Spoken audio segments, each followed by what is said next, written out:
ازيكم يا احلى متابعين؟ عاملين ايه؟ يا رب تكونوا بخير. السلام عليكم ورحمه الله وبركاته. النهارده يوم جديد، يوم حيويه، يوم كله نشاط.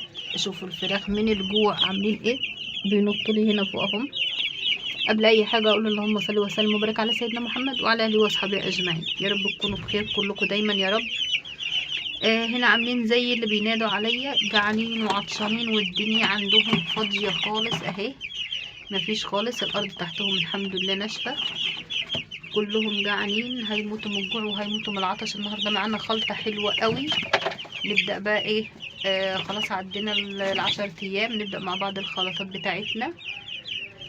النهارده هدي في الميه مضاد سموم، ده جايباه من عند البيطري اهو، وممكن خل ازازه اهي، انا جايباه من عند البيطري. ممكن ادي خل، انا لسه طبعا ما غيرتش العلف، بس بحب ادي ايه مره او مرتين في الاسبوع. هنشوف دلوقتي هنحط لهم الميه ومضاد السموم، واحط لهم الاكل، وهقول لكم برضه على الخلطه اللي انا عاملاها في الاكل. الخلطه اللي معايا اهيت، هنشوف مع بعض هي ايه. الخلطه دي عباره عن كركم، زبادي، حبه البركه، السمسم، مش عارفه السمسم باين اهو، وده سمسم، وده زعتر حلو قوي. دي خلطه حلوه قوي قوي قوي. احنا لسه ما بدأناش في خلطه الليمون والخل والبصل والثوم، احنا قلنا نعمل الخلطه دي كده، هم لسه صغيرين. هنبدأ بالخلطه دي، هقلبها معاكم واحط لهم الاكل والشرب، لان هم بصراحه بصوا بيدوروا على اكل وشرب في السقايه والعلافه. واحط لهم الميه وارجع لكم ان شاء الله على خير. الخلطه اللي عملناها امبارح اللي كنت قايله عليها بتاعه الشيح والليمون والشاي للاسهال البني، والله من سقوه واحده قضت عليهم الحمد لله.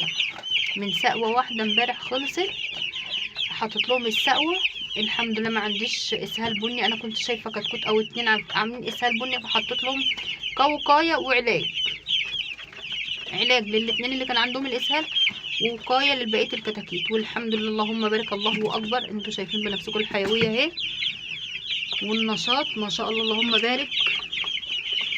واول ما بدخل عليهم انا بدور على الفضلات بتاعتهم، بشوف فيها حاجه ولا الدنيا معاهم تمام، بلاقي الدنيا تمام خلاص زي ما هي.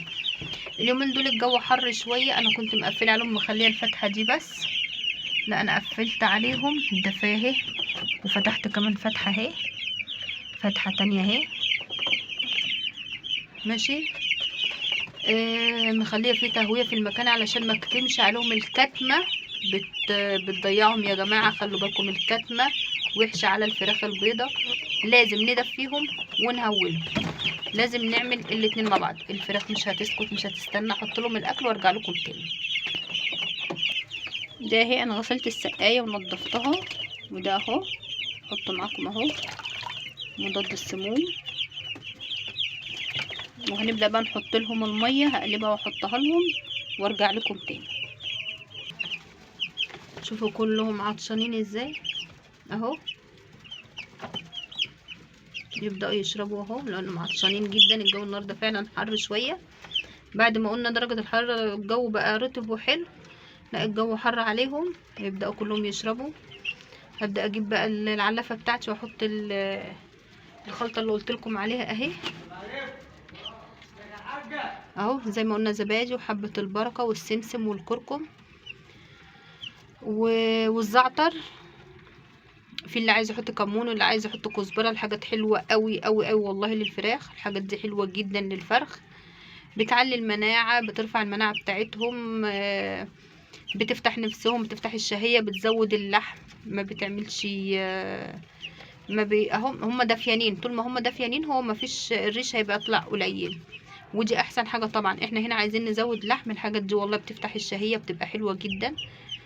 هنا انا حطيت الحاجات دي من كل حاجه نص بتاع دي معلقه على الكيلو، من كل حاجه معلقه على الكيلو العلف. هقلبهم واحطهم في العلافه. ولسه في خلطات تاني كتير، في خميره وفي حلبه مطحونه، في حاجات تاني كتير قوي. هقلبهم مع بعض دولت كده وارجع لكم تاني. العلافه بتاعتنا هي مليناها، هنحطها لهم دلوقتي هم كلهم هم جعانين ومستنيين العلف يتحط.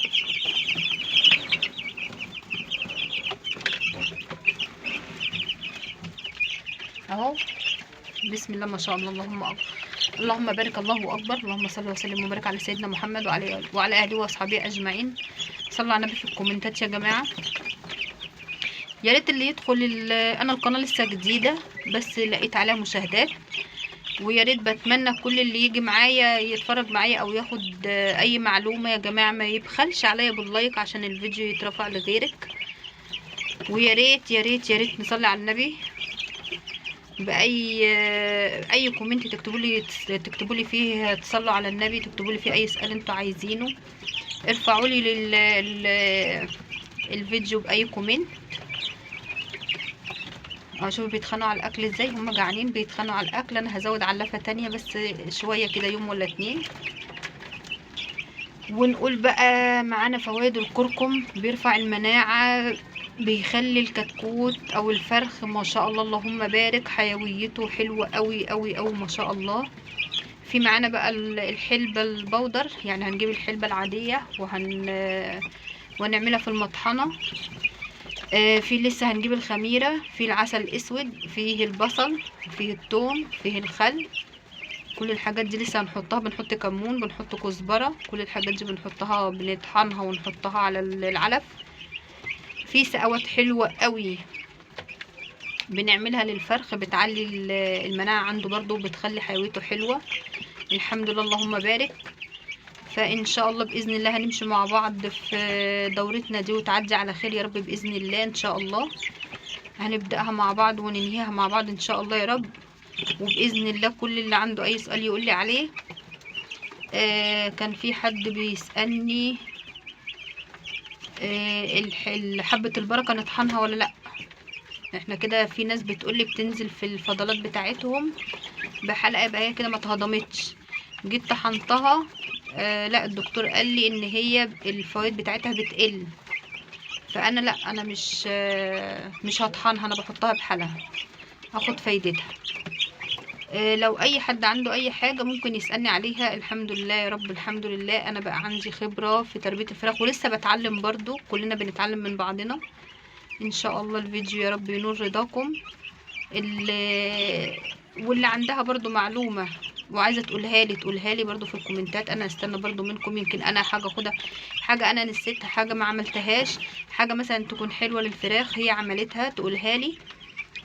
كلنا نساعد بعض، ويا رب دايما نكون دايما مع بعض، وان شاء الله تبقى دورة على خير باذن الله يا رب. وشكرا لكل متابعيني، شكرا ليكم، والسلام عليكم ورحمه الله وبركاته. ومحدش ينسى يصلي على النبي في الكومنتات يا جماعه. اللهم صل وسلم وبارك على سيدنا محمد وعلى اهله واصحابه اجمعين عليه افضل الصلاه والسلام. مع الف سلامه.